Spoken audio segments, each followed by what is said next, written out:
कन्वार यात्रा शुरू हो चुकी थी। लाखों भक्त एक ही धुन में भोलेनाथ को मनाने निकले थे। लेकिन उस साल उस यात्रा में कुछ ऐसा हुआ जिसने सबके होश उड़ा दिए। एक ऐसा चमत्कार जिसने साइंस और लॉजिक के सारे रूल्स तोड़ दिए। पुलिस ने एक साधु को ढोंगी समझकर जेल में डालने की कोशिश की, पर अगले ही पल कुछ ऐसा हुआ कि वही पुलिस वाले उसके पैरों में गिर गए। ये कहानी है उस रहस्यमयी साधु की जिसे लोगों ने अपनी आंखों से देखा, पर कोई कैमरा उसे रिकॉर्ड नहीं कर पाया। तो आगे क्या हुआ? Who was he? इससे पहले कि हम पर्दा उठाएं, अगर आप भी भोलेनाथ को मानते हैं तो वीडियो को लाइक करके कमेंट बॉक्स में हर हर महादेव जरूर लिख दीजिए। सावन का महीना था, हर तरफ बोल बम की गूंज, अजीब सा सुकून था। लाखों की भीड़ में हर कोई भोले की भक्ति में लीन था। लेकिन उस भीड़ में एक शख्सियत ऐसी थी जिसे देखकर लोगों की नजरें अचानक रुक जाती थी। एक साधु जिनकी बॉडी का रंग नीला था, आंखों में समुंदर जैसी गहराई और चेहरे पर एक अजीब सा आकर्षण। गले में रुद्राक्ष की मलाइन और हाथ में एक ऐसी विशाल कन्वर जो नॉर्मल से डबल साइज की थी। वो ना किसी से बात करते ना किसी को देखते, बस शिव का नाम जपते और आगे बढ़ते जाते। लोग उन्हें देखकर हैरान थे। कोई कहता ये तो खुद भोलेनाथ हैं, तो कोई उन्हें नीलकंठ बाबा कहता। धीरे धीरे उनके पीछे हजारों भक्तों का काफिला चलने लगा, पर अब तक किसी को नहीं पता था कि यह साधु कौन है, कहाँ से आया है और उसकी कन्वर में ऐसी क्या शक्ति है। पर जहाँ चमत्कार होता है वहाँ शाख भी पैदा होता है। यात्रा के तीसरे दिन पुलिस के वायरलेस पर एक मैसेज फ्लैश हुआ, अलर्ट, यात्रा में एक ढोंगी बाबा घुस आया है जो भक्तों को लूट रहा है, सभी अनजान साधुओं पर नजर रखें। यह मैसेज सुनते ही इंस्पेक्टर राकेश की नजर उस नीले साधु पर पड़ी। राकेश एक प्रैक्टिकल और नो नॉनसेंस ऑफिसर था, उसके लिए लॉजिक ही सब कुछ था।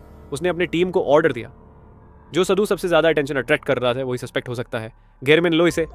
पुलिस ने साधु को रोका। राकेश ने कहा, बाबा आपके खिलाफ सीरियस एलिगेशंस हैं, आपको हमारे साथ चलना होगा। जो तुम देख रहे हो वो मैं नहीं हूँ, और जो मैं हूँ उसे देखने की तुम में क्षमता नहीं है।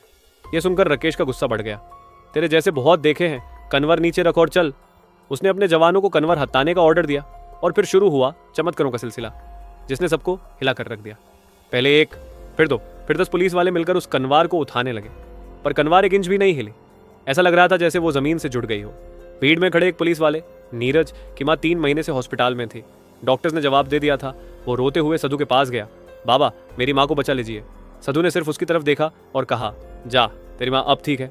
नीरज ने फोन लगाया और उधर से उसकी माँ की आवाज़ आई, बेटा मैं बिल्कुल ठीक हूँ, मुझे भूख लग रही है। डॉक्टर भी हैरान थे। एक पल में एक चमत्कार हो चुका था, एक के बाद एक मिरेकल होने लगे। एक आदमी की 4 साल से गूंगी बेटी ने पहली बार पापा बोला। एक बुढ़ी औरत जो चल नहीं सकती थी अपनी लाठी छोड़कर खड़ी हो गई। भीड़ अब हर हर महादेव के जयकारे लगा रही थी, पर राकेश अभी भी अदा हुआ था। यह सब नाटक है, अरेस्ट हिम। साधु ने शांति से सिर हिलाया और जीप की तरफ चल दिए। जैसे ही वो जीप में बैठे, आसमान में बादल गरजने लगे, तेज बारिश शुरू हो गई। पुलिस ने जल्दी से जीप का दरवाजा बैंड किया, लेकिन जब उन्होंने अंदर देखा, जीप खाली थी। The Sadhu was gone. वो बैंड जीप से गायब हो चुके थे। सीट पर सिर्फ एक चमकती हुई रुद्राक्ष माला पड़ी थी। उस पल inspector Rakesh, the man of logic, के मुंह से सिर्फ एक शब्द निकला, भोलेनाथ। उस दिन के बाद सब कुछ बदल गया। इंस्पेक्टर राकेश ने पुलिस की नौकरी छोड़ दी और भोलेनाथ का भक्त बन गया। उसने उसी जगह पर एक मंदिर बनवाया, निराकरेश्वर धाम, और शुरू की एक नई यात्रा, आत्म शिव यात्रा। उसका मैसेज साफ था, शिव को मंदिर या मूर्तियों में मत ढूंढो, शिव तुम्हारे अंदर है, तुम ही शिव हो। उस नीली साधु को फिर कभी किसी ने नहीं देखा, पर उसकी कहानी और उसका मैसेज आज भी जिंदा है।